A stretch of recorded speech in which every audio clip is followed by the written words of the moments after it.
Hey, thanks for joining me. I have here what I would suggest and throw out the possibility as being the best art Brandon Peterson has ever done. Now, this is purely subjective. It's open to interpretation and it's art. So there's no one answer. There's no like definitive answer. It's whatever you like. Um, this is just kind of my opinion. I was out digging through all my comic boxes and found these. I'm like, as happens so often, I've been collecting books for so long. Again, I'm 49. I've been collecting since I was, I'm going to say 11 or 12. I got a lot of books, way more than even I thought that I did. I thought that I'd blow through all my stuff for my YouTube channel. Like, I'm 3 years into this. I'm like, I'm nowhere close to blowing through everything. I've blown through a lot of the good stuff, the fun stuff. So it leaves a lot of weird oddities left over. This is Ultimate Vision. So it's from the Ultimate line of comics. And when the Ultimate line started, it had a basic premise. I just recently did Ultimate X-Men #1.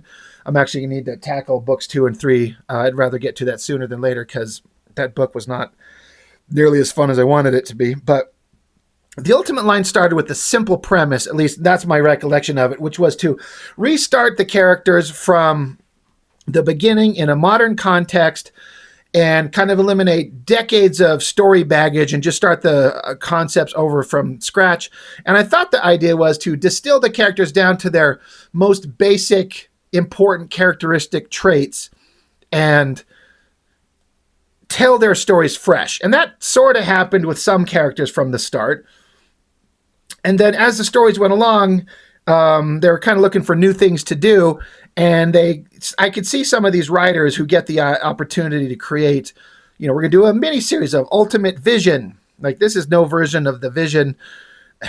That's hard to say, that you've seen in any Avengers comic book ever. I could see the creators going like, yeah, I don't want to do just a distilled down version of the character that I've already read for decades. I want to do something different. This is the Ultimate line. Let's do something different, which I get. That makes perfect sense. But it still kind of flies in the face of what I wanted it to be. Like I said, it felt like we're going to take like Spider-Man, for example, and just eliminate all these backstories and just tell his story from a fresh, brand new #1 and keep the core important elements of who and what Spider-Man is and tell it in a new story. That's exactly what happened on Ultimate Spider-Man. Ultimate Vision is nothing, and I mean nothing like the original character in the comics. Again, that's kind of fine. But yeah, they started doing some weird, random, one-off kind of storylines. I'm going to preface this video by saying I sort of read these when they come out. I started flipping through them and trying to read them, and don't fucking care. The Ultimate storyline, the Ultimate universe, don't give a shit. There is nothing story-wise that's interesting here. What is interesting is that this is probably Brandon Peterson's best art I've ever seen. And that's kind of saying something. Now, I'm not going to say I've seen everything. I don't know what he's doing these days. I don't know what his more recent stuff is. This stuff was made... This is 2007, so it's almost 20 years old. So, I'm sure he's done a bunch of other stuff in between. I don't have a breakdown of all the stuff he's done. All I can say is that this was like a huge leap. And he's already done a few huge leaps. Brandon Peterson, in my memory, the first time I can kind of think about recognizing his name as an artist is he was doing some work on X-Men back in the day. I think it was on the Executioner's song. And it feels like this is a guesswork on my part, but he was probably instructed to draw this X-Men book and make it look as much like Jim Lee's work as possible, which he 100% was doing. If you look at those books and the X-Men, those early things he did back in the, I'm going to say mid-90s, early to mid-90s, it was fine, but it was like he was early in his career, and probably following a mandate from Marvel, which is make this shit look like the stuff that's popular and, follow that. But once he got away from Marvel, as far as I recall, he jumped over to Top Cow and he jumped onto, what was it, Codename Strike Force, I think it was, at Top Cow. And I don't care for his art in that, but he's obviously immensely talented, like no doubt, for sure. But it was still a style that was just a second-rate version of Jim Lee and Silvestri, which is not a bad kind of route to go, but, these artists need to find their own voice. And he did. I know the first time I really noticed a massive change in Brandon Peterson's art was the medieval Spawn Witchblade, which is like, holy crap, this is a whole other level. He has changed his style, and man, does it look good. I think that the book that was maybe previous to that was more of the defining, like changing from being Brandon Peterson to Brando, which is kind of how he signs his work, I think, now, was a single one-off issue called Misery, which I haven't ever seen it, but I've seen it reviewed on some other channels. I think my buddy Blood Force Mitch, he covered it, and I'm like, I've never seen this book, and the art looked amazing. But I think that came first, and then the Medieval Spawn Witchblade, and then again, I'm sorry, I can't remember Arcanum. That's the story. That's his own comic that he created. I have them. I'm going to cover them, and they look great. But eventually, at some point, Brandon Peterson got into digital art in a big way, and you could see it in some of his drawings, obviously. And I'm not a huge fan of when the art screams digital hand involved, unless it's kind of done in a unique way that doesn't look like the artist is trying to take shortcuts. All that to be said, sorry, almost 7 minutes in, I can open up the fucking comic book. But yeah, see, he signs his name Brando. It's not Brandon Peterson, it's Brando. It's like him becoming the artist that he kind of always was meant to be. This does not look the slightest like the artist who was drawing those X-Men books. He just accelerated into this whole new style that's fantastic. It looks so good. But there are some digital elements, maybe the term digital assets is something I've heard people say. But depending on when and how and where it's used, I've decided that I get the point and I'm not mad at it. But to reiterate, I do not give two fucks about the story in this thing. Vision is some kind of like artificial creation to fight with or against the ultimate version of Galactus, which was just a bunch of swarming spaceships or something like that. They completely didn't do the giant purple god creature. They went a whole entirely different direction, which I get. It's the ultimate version. We want to do something different, but by God, did they make a boring fucking version. So I'm not going to be too concerned about the story. I'm not going to give like, in this issue, this happens. We're just here to just marvel at Brandon Peterson's work. I hadn't looked through these in probably since when they come out, so I'm talking 20 years ago. It is, I'm like, holy shit, this guy's fantastic. One thing I do have to shout out, this book, this initial issue, February of 2007. Book 2, March 2007. Book 3, April. So you got February, March, April.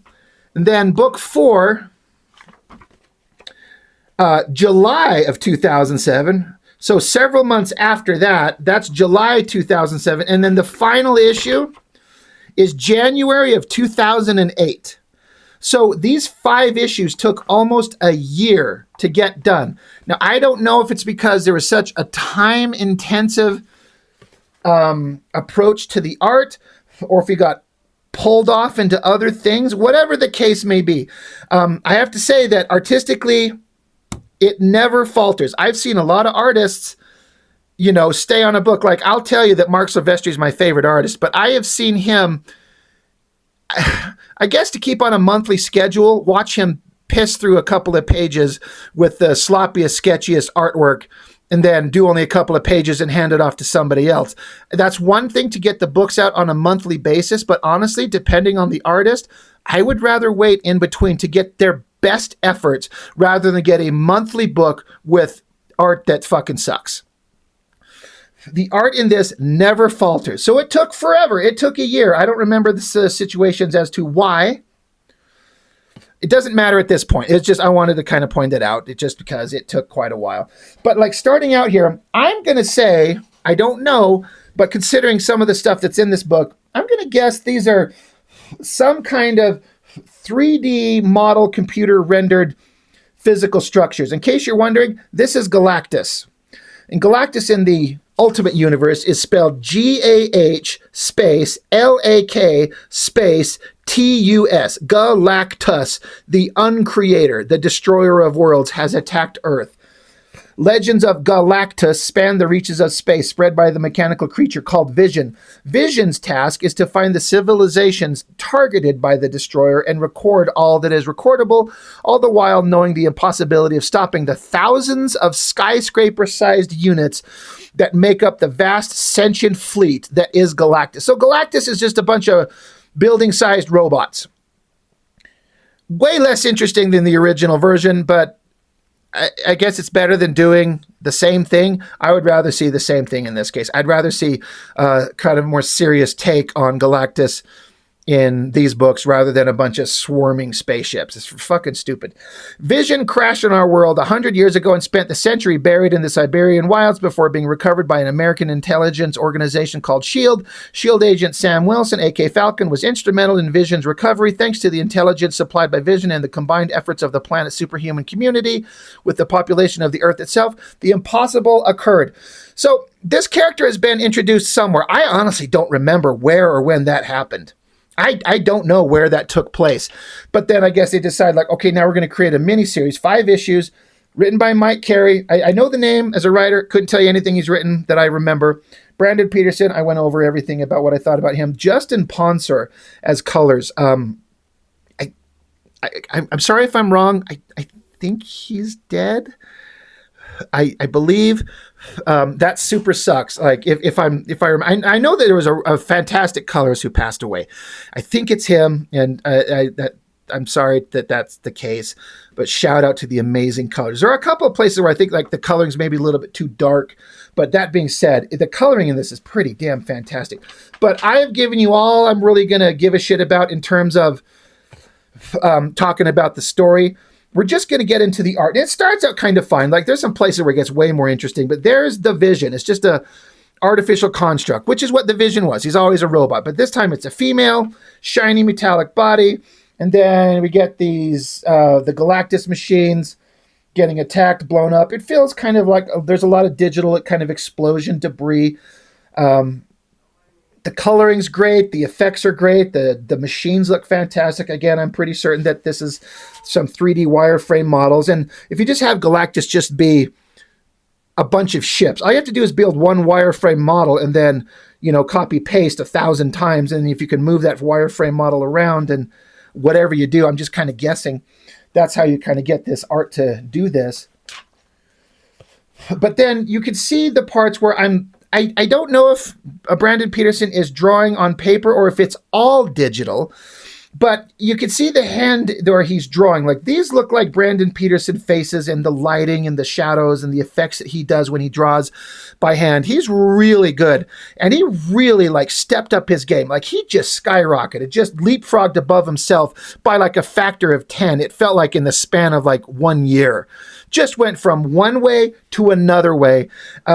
I've heard people say that his art kind of adopted a big Michael Golden influence, which I've seen so little Michael Golden stuff, but the stuff I have seen, I can kind of see the connective tissue between what people are saying that Brandon Peterson kind of adopted in a way. It's not a negative at all, but such clean, beautiful, line work, heavy, nice shadows that look incredibly well done. Again, this is going to be more digital assets or whatever you want to call them for the Galactus ships. But eventually we get into this right here. That looks so good. Look at this figure. Let me adjust my camera here to back out to make sure we get this thing in full view. Ugh, I hate this damn thing. I'm such a cut rate production over here on the Rob Norton channel. I mean, look at her. It's like, again, he's not hypersexualizing the robot, which could easily be done, but she still looks beautiful, and it's a robot. I love the kind of simple, sensual pose, the mechanical designs of it. It's almost like a female C-3PO in a way. What's that old movie, that black and white Metropolis, is it? There's like a female robotic character in there. It kind of looks like that. The shiny metallic textures, it looks so fantastic. So, like I said, again, I'm just assuming, and if anybody knows, I would please love some clarification if he's doing this all digital.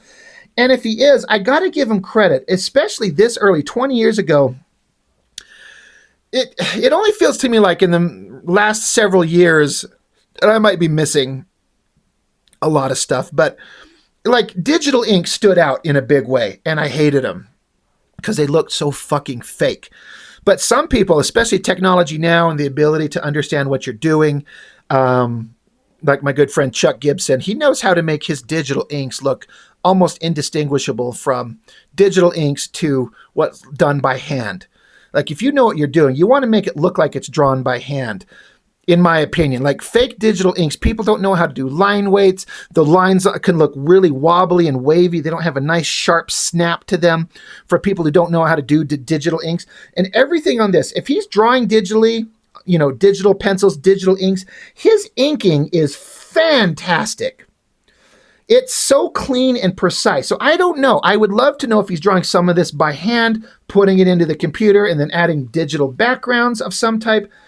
I don't know. I don't think I care. It doesn't matter because, like I said, sometimes digital art throws me off when it's so obviously fake, but I feel like there's such a talented, skilled hand in the drawing of these figures. This shot, the head and the robotic connective mechanical components of the neck and then into the arms, the structure of the body and her robo-boobs. This shot here, like there's some kind of like digital blast line elements going on through here, but it emphasized the electrical light as she's going to take off and fly. It's such a great shot. And the lighting, the uplighting from this energy blast coming from her feet. And then if I bring it up close, hopefully this camera will focus on it. Like the shadows coming across her butt there and then across her face, the way the light is kind of cascading across her side of her face there. But like her shoulder is casting a shadow onto her face. That looks amazing. This figure that he draws, this female vision, like my whole point of this video is basically like Brandon Peterson put in some spectacular effort into this. And it shows everywhere. I'm kind of upset.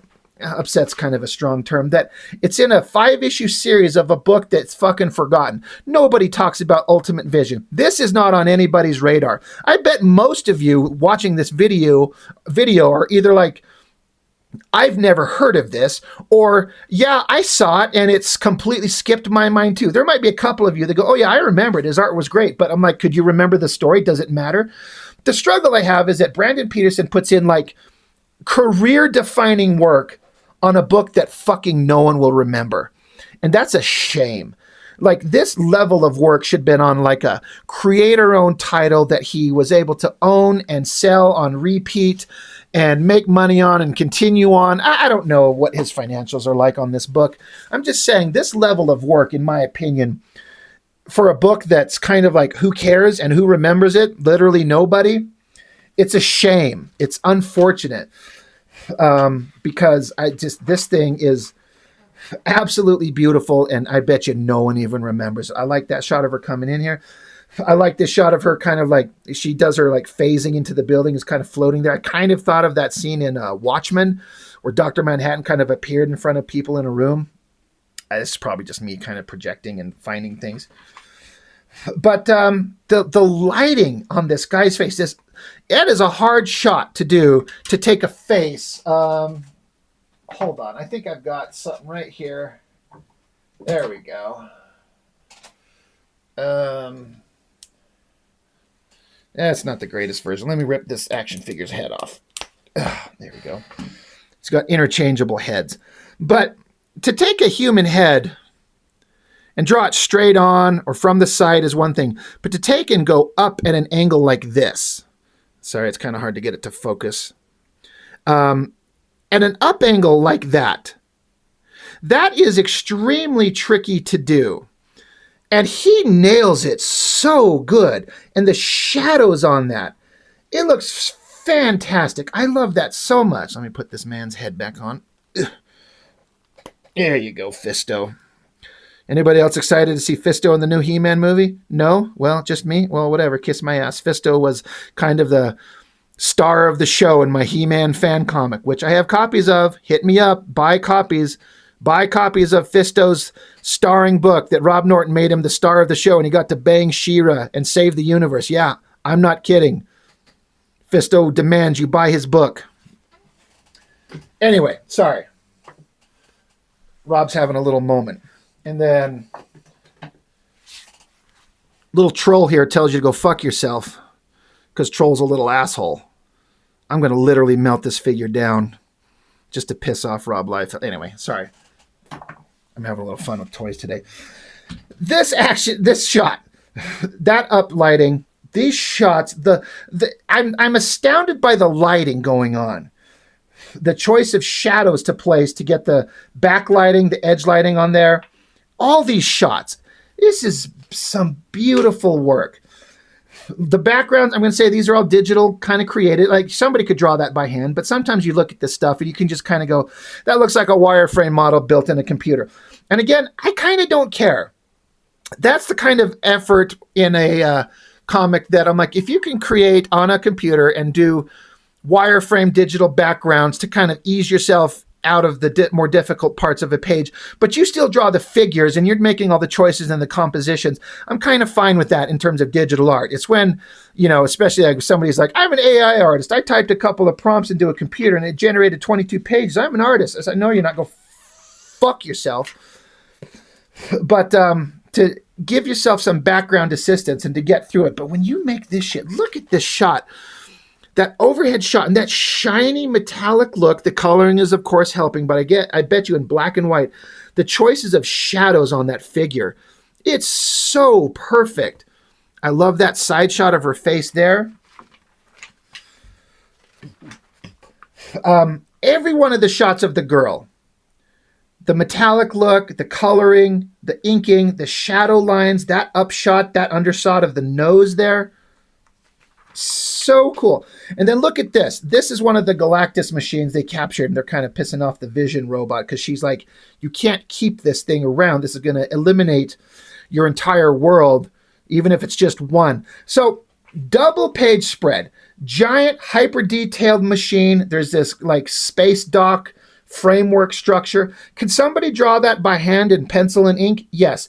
Do you want to fucking slit your wrists by the time you're done? Also, yes. If you can just get a wireframe model and create that, I'm like, do it. It gives the epic sense of scale to this machine. A full credit to artists who will do this by hand, but God, I get the reason why you do this. But that's a pretty awesome shot right there. Again, I'm just going to go on and on about the girls, the lighting and the reflective metallic textures on her everywhere. I love this side shot so much. Again, the golden color, the little lines on her to show that she's an artificial being, but the dark shadows under her eyes, under her nose, the lips, the chin, and then kind of like this shadowy part to show us she's lost in thought. Every shot of her is amazing. Look at this shot there, that close-up on the face there. Love these eyes, that shiny metallic look going on.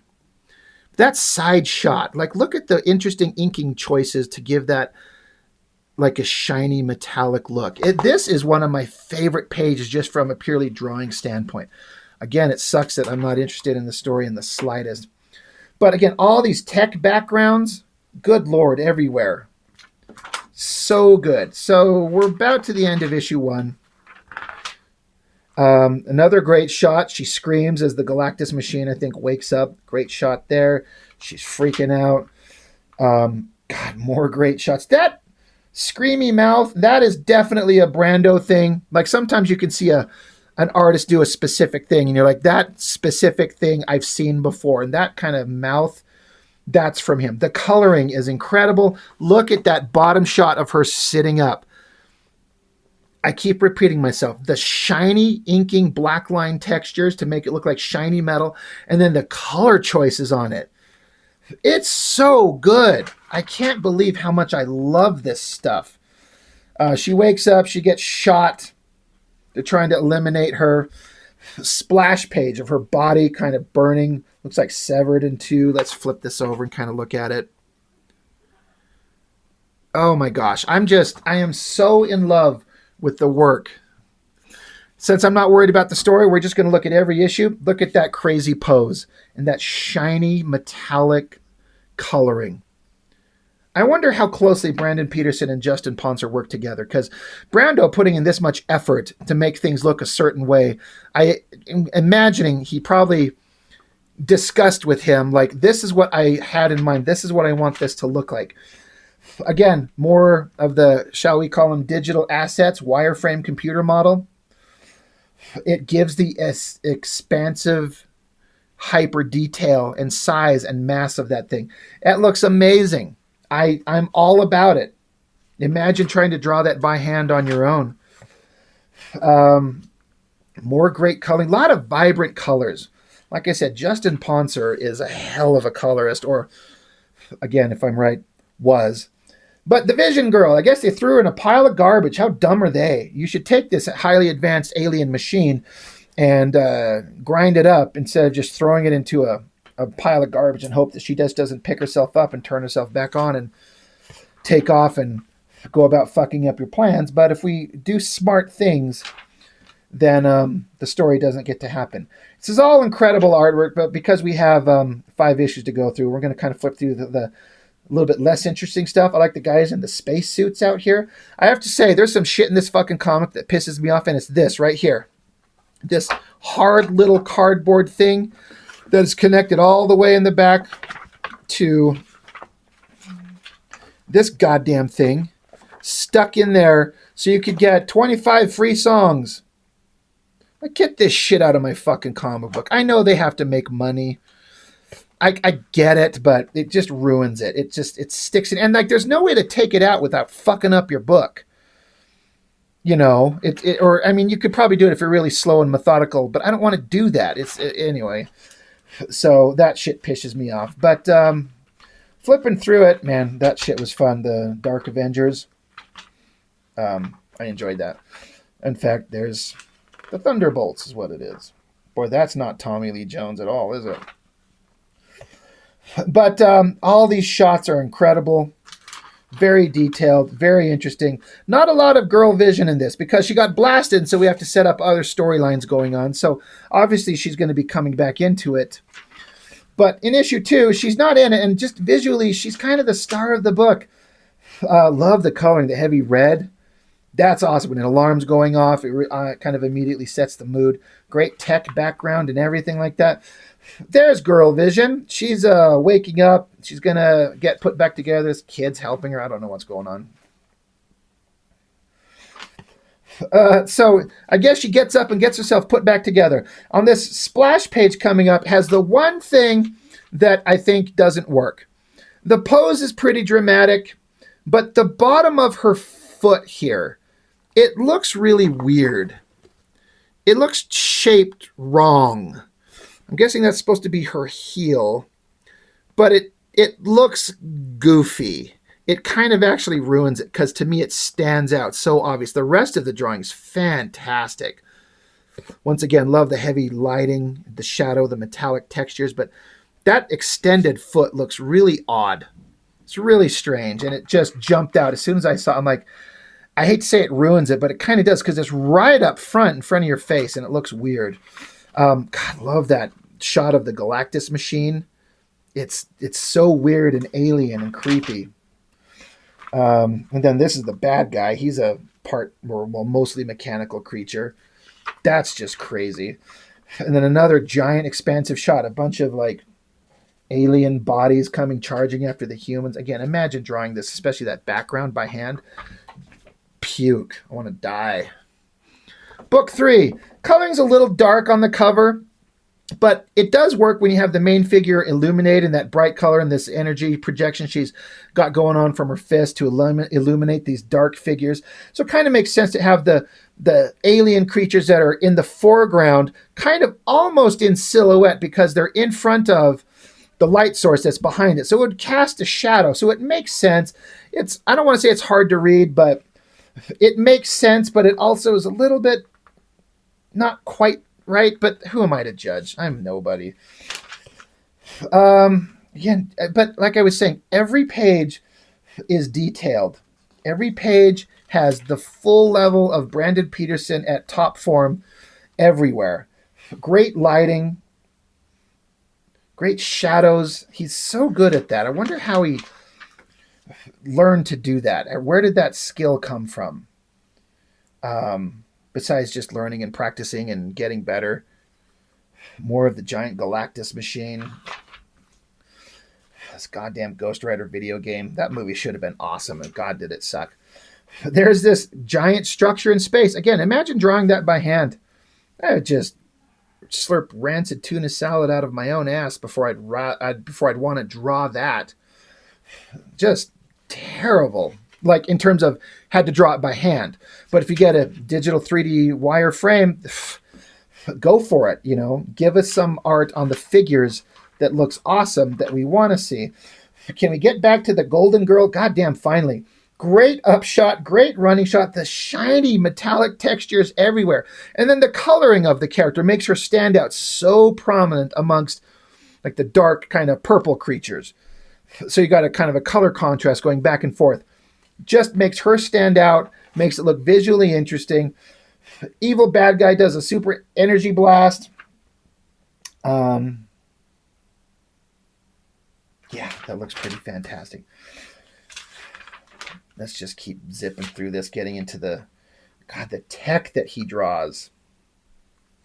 It's so good. I know I've already said this, but if you know exactly how Brandon Peterson does the technical end of his work, please let me know. I would love to he'd be a fun guy. I guess I could go out and see if there's any interviews with him on YouTube somewhere where he talks about how he learns how to do this and what tools did he use and what his kind of trial and error was going through this.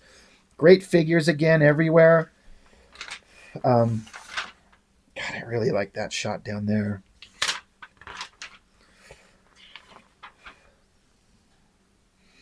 Outside into space, and it looks like the machine is just kind of blowing up or entering Earth's atmosphere and burning up. Like, again, draw this by hand. Oh my God, I would die. But then bits and pieces of it are falling towards the Earth and smashing into it. And that's the end of the book. Nope, we got 2 more pages. And then just this crazy machine coming down. Again, this is some part of the Galactus thing. Whatever. What are we on? That's issue 3. The book just keeps going, which is kind of fine when you're loving the art so much, but also like, did this story need 5 issues to be told? God, that slick shadow inking line that he gets in here. That's a great shot. Look at that thing. I love that so much. It's just the same thing I've been saying, just taking this one figure and lighting it with the metallic shiny textures, the great coloring, great pose. I talk a lot about, I like stuff drawn by hand. I like comics on old newsprint with old school coloring. But let it never be said that I can't look at something that's done with newer technology and not thinking that it can't look great. It's just kind of all about the subject matter, the material that it's being told, and the way that it's told. And this very clean, perfect, like, this is clearly you could take a jet and take a photo and trace it. You can get a wireframe model of this eagle here coming through there. But I love the fact that it looks right. I'm all about vehicles that are proportionately flawless. I'm a big kind of advocate of vehicles looking exactly the way they're supposed to. Those look incredible. Love the shot. Yeah, just kind of keeps going on. We have to save the Earth from these weird Galactus machines, and robotic vision girl, she's got to fight this monstrous guy. God, these ads. Remember these ads? Hunger get what hunger wants. There's a big arm coming out of his guts to feed him a hot dog. Who the hell come up with that? It's so weird. Yeah, this bird's eye view going down the figure, that's a hard angle to do. And then the giant purple Galactus machine. It almost looks like the faces of like the squid machines from the Matrix. I see that a lot in there.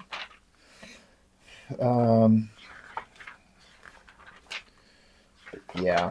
How much effort did Brandon Peterson put into this goddamn book for it to be kind of a boring, uninteresting story? And then look, the Falcon shows up. Yay. I like the coloring's a little bit too dark on that. He should be a little bit more visible. Anyway, last issue, issue 5. The Vision and the Falcon. Are they a team? I guess they are in this one. So almost a year later from the publication of book 1. But, you know, they're getting together. They're fighting a bunch of evil machines. It's all pretty impressive stuff. Like, there's no denying it. I like the shot of his weird kind of almost archangel type wings.